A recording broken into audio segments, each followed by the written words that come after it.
जाति एक ही है, नाम अलग अलग है।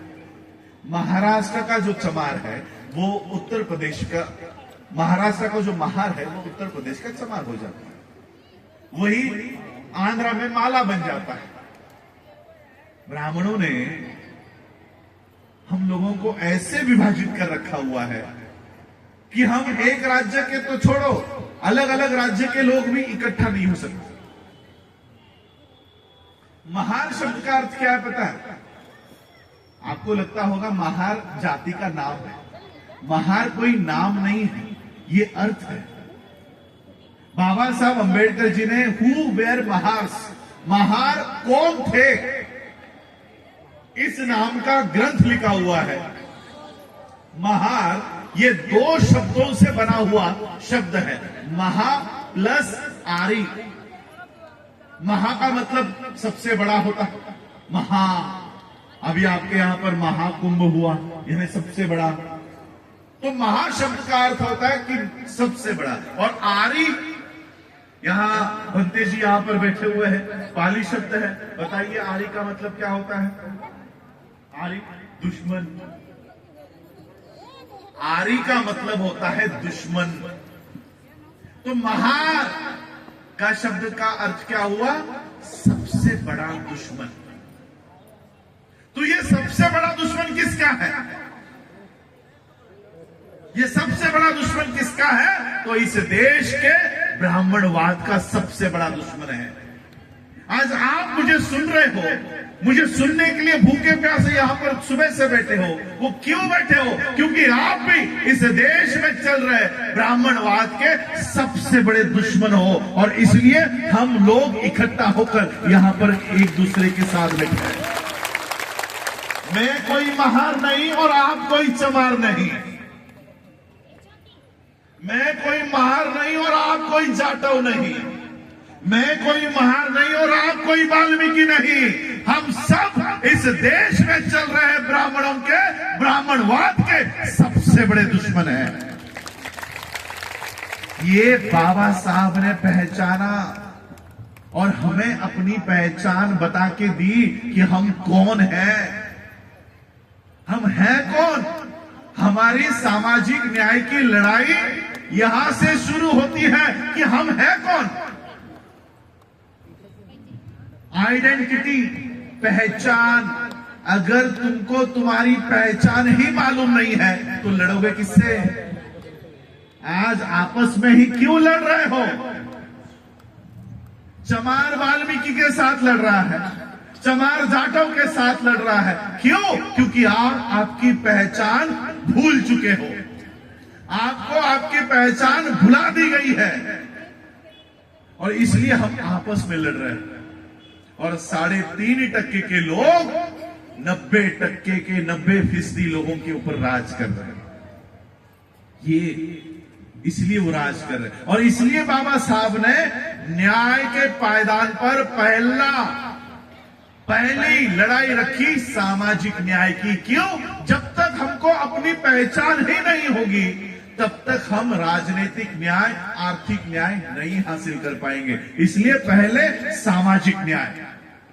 सामाजिक न्याय हासिल करना है तो जात सबसे पहले नष्ट करनी होगी। और इसलिए बाबा साहब ने सामाजिक न्याय को प्राप्त करने के लिए, इस जाति व्यवस्था को नष्ट करने के लिए हिंदू धर्म का त्याग किया। क्यों? क्योंकि हिंदू बने रहते हुए जात खत्म नहीं कर सकते हो। जात खत्म करनी है। बाबा साहब कहते हैं कि आज आपने कहा, हमने उस समय भी आप लोगों का उस समय भी साथ दिया था जब आपके ऊपर अटैक हुआ था, केसेस हुए थे। जब आज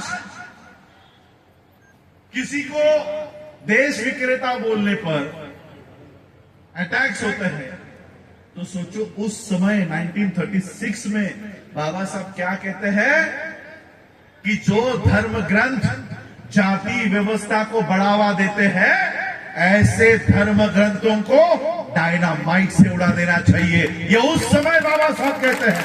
सोचो,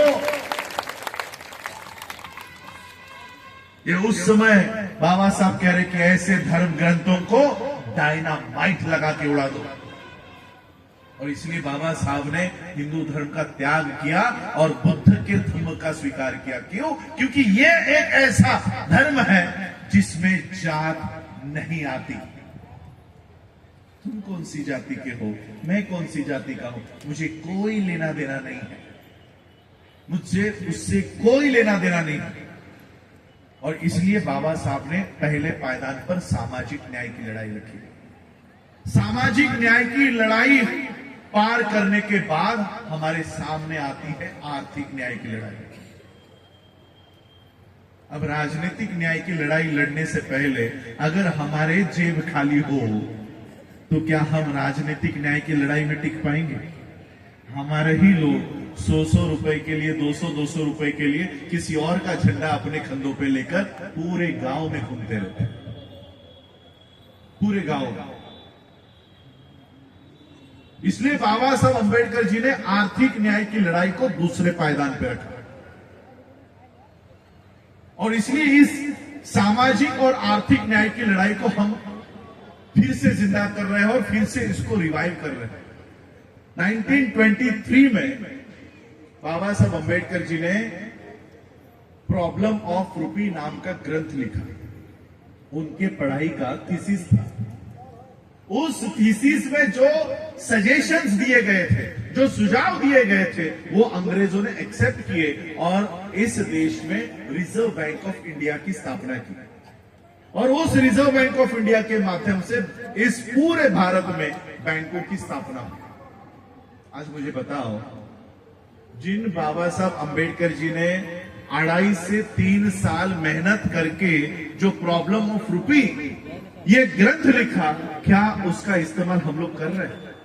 ये सारे बैंकों को बेचकर इस देश का प्रधानमंत्री अडानी अंबानी को लोन बांट रहा है। इन सारी बैंकों में हमारी बैंक कौन सी है बता? क्या हम कह सकते हैं कि ये फलाना फलाना बैंक हमारी है? जिन बाबा साहब ने आज से 100 साल पहले, आज 100 भी नहीं, आज 2025 आ गया, 103 साल पहले इस देश में बैंकिंग सिस्टम की नींव रखी, उनके लोगों की भारत में कोई बैंकिंग सिस्टम नहीं। बाबा साहब के लोगों की कोई बैंकिंग सिस्टम नहीं। और इसलिए मैंने वो काम किया, बाबा साहब अंबेडकर जी के नाम से भारत में बैंक शुरू करने का काम करना है। इसलिए भारत में, महाराष्ट्र में, कर्नाटक में, अलग अलग राज्यों के लोगों को ये बातें बताई और 2023 में हमने doctor Bhimrao Ramji Ambedkar multi state bank का रजिस्ट्रेशन प्राप्त किया। आज ये बैंक हम महाराष्ट्र में चला रहे हैं और महाराष्ट्र के बाद अब कर्नाटक के दरवाजे खुल गए हैं और आने वाले 3 से 4 सालों में ये बैंक, जिस तरह से आज स्टेट बैंक ऑफ इंडिया सारे राज्यों में है, सारे जिलों में है, उसी तरह से doctor BR Ambedkar bank Bharat के हर राज्यों में होगी। इसके ऊपर हम काम करेंगे। आर्थिक न्याय की लड़ाई इस देश में, चाहे नरेंद्र मोदी पीएम हो या राहुल गांधी पीएम हो, मैं मेरे समाज को इतना ताकत देकर जाऊंगा कि मेरे लोगों को किसी के दरवाजे पर जाने की नौबत ना आए। ये सामाजिक और आर्थिक न्याय की लड़ाई हम लोगों को लड़नी होगी। जाति व्यवस्था को खत्म करना होगा। हमारी खुद की, मैंने आपको बताया कि एक समुदाय जो बाबा साहब के इन लिखे हुए आदेशों का पालन कर रहा है, उन्होंने देखो कैसे अपनी राजनीतिक प्रगति कर ली। इस देश में जैन समुदाय रहता है, पता है ना आपको? जैन है आप लोगों के यहां पर? जैनों की पॉपुलेशन भारत के इंडियन सेंसस के अनुसार 0.4% है। 0.4%। अगर बौद्धों का आंकड़ा पकड़ा जाए तो वो 0.6% है, यानी हमसे भी कम, बौद्धों से भी कम संख्या में इस देश में रहते हैं जैन। अब मुझे बताओ, जैन धर्म में कितनी जातियां हैं? कोई चमार जैन सुनाई पड़ा आपको? हमारे यहां पर बौद्ध धर्म की दीक्षा लेने के बाद फिर भी वो ये चमार बौद्ध है, ये महार बौद्ध है, ये वाल्मीकि बौद्ध है, यानी बौद्धों में भी वो जातियां निर्माण करने का काम शुरू हो गया। जैन